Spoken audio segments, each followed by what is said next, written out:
Hey, it's Patrice from the Pink File Substack. Hey, everybody, I am back with another video. I haven't done one of these in a little while. No matter, I have definitely been busy, which is why I haven't done one of these videos. But definitely follow me here at the Pink File Substack. Follow me on X at Patrice Pink File, all one word, Patrice Pink File. Follow me on Instagram at PJCLee1. I'll probably need to change that, but yes. And I have a YouTube page where I get to post a lot of my clips at the Patrice Onwuka, Onwuka. Yes. All right. So I'm back, and I'm back because I'm feeling really over the moon excited. I just finished taping a podcast called the Let People Prosper podcast. This is a really great podcast. I really love it. Dr. Vance Gill, who hosts this podcast, and really it's a really great landing source for different policy solutions. And so I'm a policy gal. This is what I do. I talk a lot about women in the workforce. And we had a fantastic conversation ranging from lots of different issue areas. But his first question, it got me, folks. It got me. Um, it caught my breath. His first question to me was, why do you do what you do? What motivates you to get up and do what you do every day? And it caught my breath because it's one of those questions, it's one of those things that we take for granted. But what is it that motivates me? And I thought for a moment, and then it came to me, which is I believe my God given mission to empower women for entrepreneurship and for life.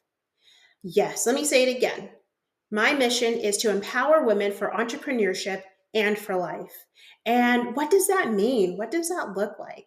Well, it plays out in my life in so many ways. I mean, my daytime job, my 9 to 5 job, although I'm very flexible, so sometimes I'm doing work at 4 a.m., but never mind that. But my primary job is about economic policy for women that particularly impacts women, but all people, not just women, men too. But then when I look at my personal life, when I look at the ways that I give back, the things that I get involved with, they are around women, helping women navigate the different challenges of life and seasons of life. I remember when I believe God gave me that mission, that spoke that into my heart. I was a single woman. I did not have kids. So you can't see my picture, but that's my husband with my three boys. I didn't have kids. I just had a job. But I knew that that's what the passion was. And I've seen time and time again, just that come back to me, and the work that I do really is about supporting that mission. And so I'm encouraged, I'm inspired, leading small groups at one point. I remember I led a women's small group, and it was 20 of us at a Starbucks in a bookstore, pouring out our hearts over scriptures, over books that we were reading together, sharing our fears, our worries, our beliefs, our disappointments, and then standing together in faith for the things that we wanted God to do. And the amount of faith and trust, the transparency that we had, it was beautiful. And you would think we were in our own little cocoon, but we were in the middle of a coffee shop. And even there, oh man, it was so powerful.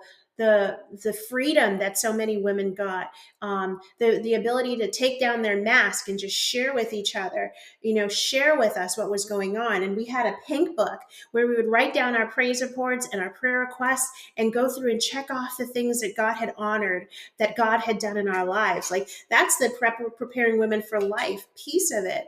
And the entrepreneurship piece of it is, I'm fighting hard, for policies that really helps female small business owners. And so, do you have a mission? Do you have something that you were created for? Do you have purpose? What is it that gets us up every day? I mean, the Lord wakes us up. Yes, he wakes us up. But what gets you going? Why don't you just quit your job? Why don't you just close the business? Well, something keeps you motivated. And I think this is what keeps me motivated. This is what I think about. This is what makes me smile when I see people just going for what they believe in, trying hard, building something that's going to last, creating legacy, ensuring that their kids are not going to start from scratch. That is something my husband and I are committed to, that our boys will not start from scratch. They will start from a place of stability and financial strength, and then they're going to build on that. But what makes you wake up? What motivates you? What drives you? If you don't have anything, then you're going to find yourself wafting through life, coasting from thing to thing, never feeling fulfillment, never feeling that kind of satisfaction of not just a day's job done, but satisfaction of knowing that you are doing what God has created and made you for, made you, put gifts inside of you for. Put you in specific places around people, in communities, in groups, with friends, with family, with complete strangers, in neighborhoods for. It is not just for us. And I got into this conversation during this Let People Prosper podcast interview about just the impact of being a married couple, a Black immigrant family, what it means when my husband goes to work and comes home every day and is taking care of the kids, taking care of our family, kicking the ball around. Sometimes we'll take the neighbors' kids and go for a walk or whatever the case is. There are people that are looking at our lives and deriving something from that. And so, man, purpose is everywhere if we allow ourselves to realize it and to understand who gives us the purpose and why we're created. All right, that is really all I had to say today. I just wanted to check in with the Pink Files family, see how you're doing. Like, drop a note. Do you know what your mission is? What were you created for? And what gets you up, gets you going to do what you do every day? All right. Don't forget, subscribe to the, the Pink Files Substack. Follow me on X at Patrice Pink Files. Until next time.